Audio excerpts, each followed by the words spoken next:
My name is Brian, Chapter 6. Richie, 2 points, plus 2 Isabel points. How's it going, Brian? My sister Hillary asks as she passes me a baked potato. I kick her under the table. Hey, quit it, she yells. Brian, my father snaps. She's bugging me, I tell him. Just be quiet and eat your dinner, he says. Hillary can keep talking, though. Mom, she says, I have to go to the library right after dinner. Hillary, my mother tells her, you have to help with the dishes before you go anywhere. Now that I'm helping Brian with his homework, you'll have to pitch in more than ever. If you're helping Brian, then Brian should do the dishes, she says. While you help your father with the dishes and I do the laundry, Brian will be busy giving Tyson his bath and putting him to bed. Old Hillary doesn't give up. Mom, I have to go to the library to do research for history class. Schoolwork is my job, you always said. Doing the dishes is your job too, my father tells her. No one ever helps me with my homework, Hillary says. No one has to, my father answers with his first smile of the evening. It's not Brian's fault, my mother says. After all, he didn't ask to be dyslexic. I mumble. I didn't ask to be born either. My father glares at me. Everyone's trying to help you, Brian, my mother says. Don't start trouble. I don't enjoy my dinner very much after that. But giving Tyson a bath isn't half bad. When he's all sweet-smelling and dressed in his baseball pajamas, I lift him up to pop him into the crib. When he sees where he's headed, he starts kicking and cries, Brian rock Tyson, Mommy rocks Tyson. I sit down in the rocking chair with him. He clutches his ratty old blanket and looks up at me. Brian, read, he orders. Mommy reads. I pick out a Frog and Toad book from the pile next to the rocker and open it. I show him a picture of Frog and Toad walking together. Look, I say, they're walking down the road. Read words, he orders. So I read by sounding out the words and following the syllable rules that my tutor taught me. Whenever Toad is talking in the story, I make my voice low. When it's Frog's turn, I start and end his speech with ribbit. Tyson loves this and doesn't even notice that I'm a slow reader. The next night I read him Frog and Toad again. By the third night, I'm pretty sick of reading the same book over and over and decide to go to the library and pick out some new books for him, ones I'm sure I can read. Friday, Mr. Dithers announces that we're starting a unit on the American Revolution and we should take notes. Brian, he says, I understand that you are to sit in the front row. Please change places with Irene. As I pass Dan on the way to the front, he asks, What'd you do? I shrug my shoulders and whisper back, I guess because I'm always fooling around. I sit down. As soon as people have stopped staring at me, I take out the tape recorder Miss Crandall gave me. At home, I wrapped it in a paper napkin and practiced pressing the record button without looking at it. With this disguise, I figure no one will notice what I'm doing. As I'm putting the napkin-wrapped recorder on my desk, Mr. Dithers says to the class, Whenever the class takes notes, Brian will record my lecture. As you probably know, he has a learning disability. He also will be able to spend as long as he needs to on tests. I slump down in my seat. How could he do this to me? No fair, Jason calls out. Why should he have more time? Mr. Dithers spends 5 minutes lecturing us on how everyone has different abilities and learning styles and makes me feel like a world-class jerk.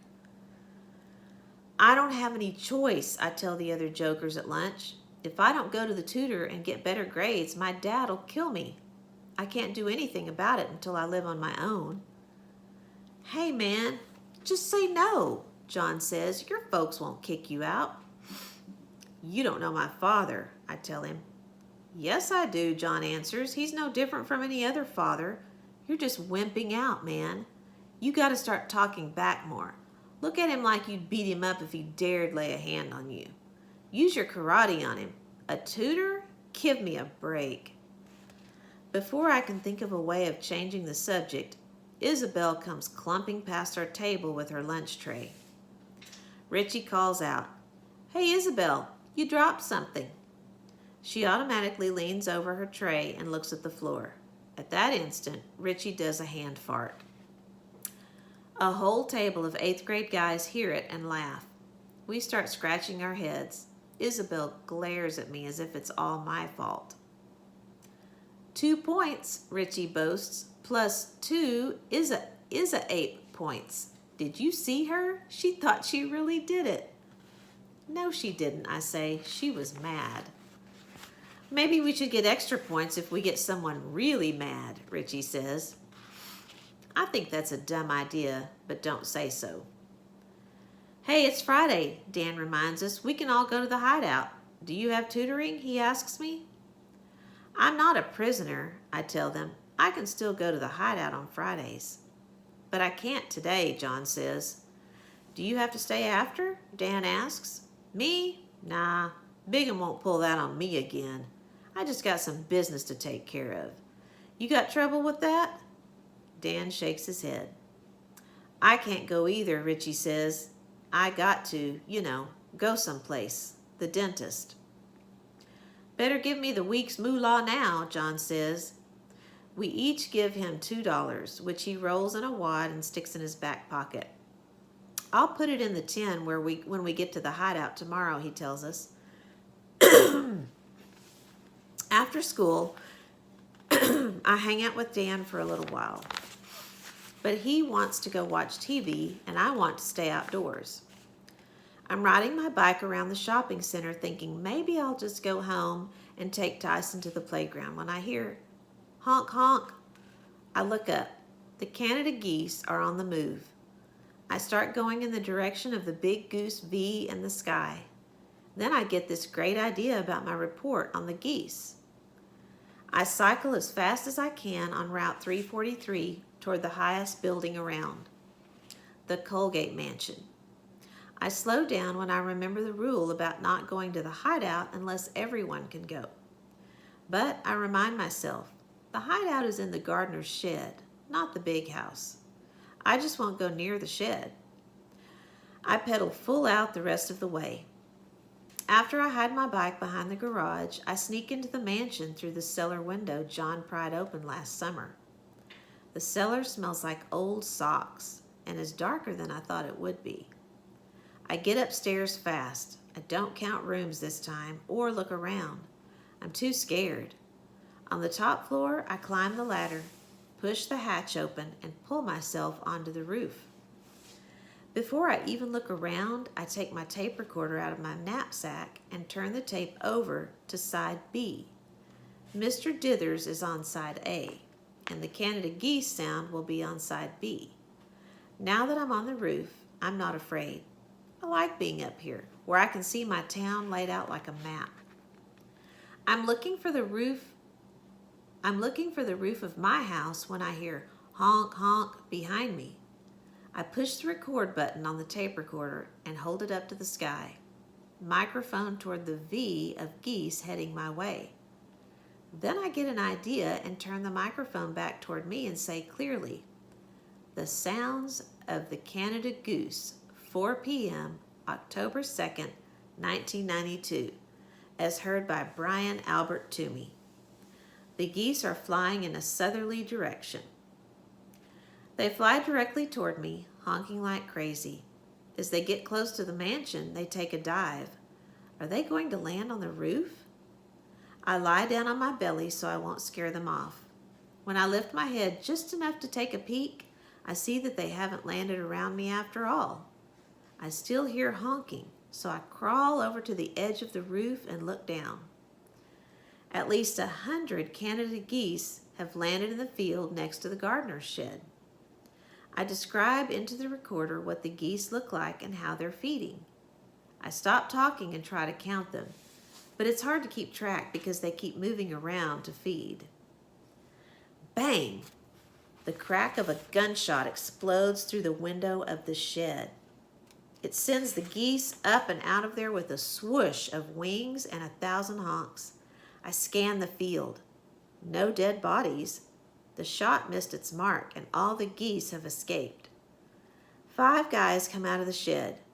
Before I have a chance to think that some other kids have found our hideout, I see that 2 of the boys are Richie and John. The other 3 are 8th graders, real troublemakers, Teddy, Steve, and Mac. Mac is holding a hunting rifle. He shouts curses at the fleeing geese and laughs. John and Richie have brought other people to our hideout. I lie as flat as I can, slide away from the edge of the roof, and lay there listening to them laughing and talking. With the honking geese gone, I can overhear what they say. There are more than 20 rooms in there, and no one's using them, John says. Now that should be the clubhouse, one of the 8th graders says. Is it Steve? Come on, we'll give you a tour, Richie says. You got a way to get in, John? Mac asks. What do you think? John answers. My heart jumps. I hear their evil laughter as they run toward the mansion. Bang! Another gunshot.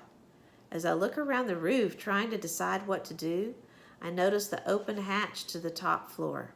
I crawl over to it and close it. I sit on it and think about all the mean things Teddy, Steve, and Mac have done to animals and to kids. What would they do if they found me?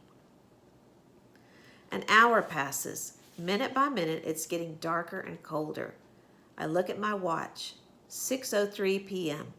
I'm already late for dinner. It starts to rain. I get this awful thought. What if they decide to stay all night? None of those guys is afraid of his parents. I tell myself, Brian, you've got to find a way out of this. Even if 5 nutso guys are roaming around inside with a gun. I pictured in my mind the layout of the mansion with its 27 rooms and network of hallways. I see it like an architectural design my dad would make. Then I imagine myself in this plan and try to figure a route for getting back down the 4 flights of stairs and through the cellar window without being seen. I shiver from the cold and sneeze. You jerk, I say out loud. You're not inside, you're outside. In my mind's eye, I move the imaginary me to where I really am. On the roof, outside the house. I add what's on the outside of the house to my plan. 3 porches and a fire escape that goes from the roof to the beginning of the 2nd story where I know there should be a ladder that can be dropped to the ground. I picture the pattern of the fire escape and compare it to the layout of the rooms. It follows the line of the hall windows. I get off the hatch, walk to the edge of the roof, and climb onto the fire escape. Careful not to slip on the wet metal, I start my descent, stair by stair.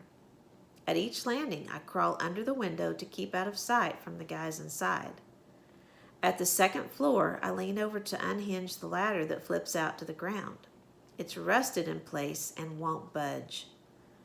The drop to the ground is about 20 feet. I hear laughter and loud voices. I turn and see the beam of a flashlight approaching the window. If I jump, I risk breaking a leg. I estimate it's a 3-foot leap to the roof of the porch. I picture the porch with its smooth, rounded columns. I leap the 3 feet and hit the porch with a loud thump. What's that? A voice from inside shouts. I hear the sound of a window opening. I run to the edge of the roof, hoist myself over, and slide down the column to the porch. I run across the lawn as fast as a goose flies. Will they think that I'm an animal and shoot?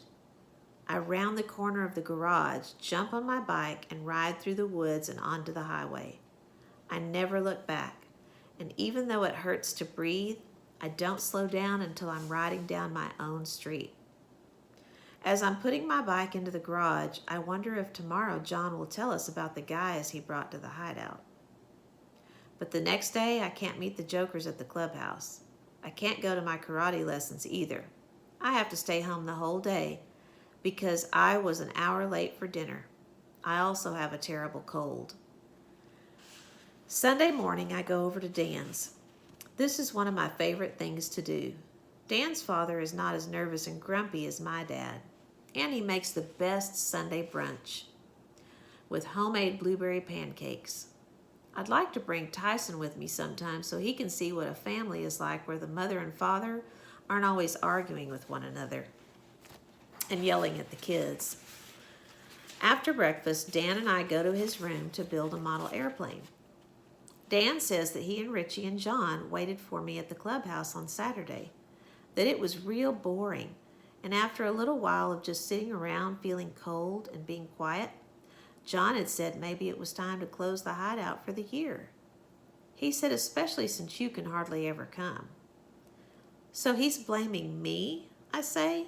He's the one who has new friends. What new friends? Dan asks. I tell him that John and Richie went to the hideout without us and that they took 8th graders. He doesn't believe me until I play him the tape recording.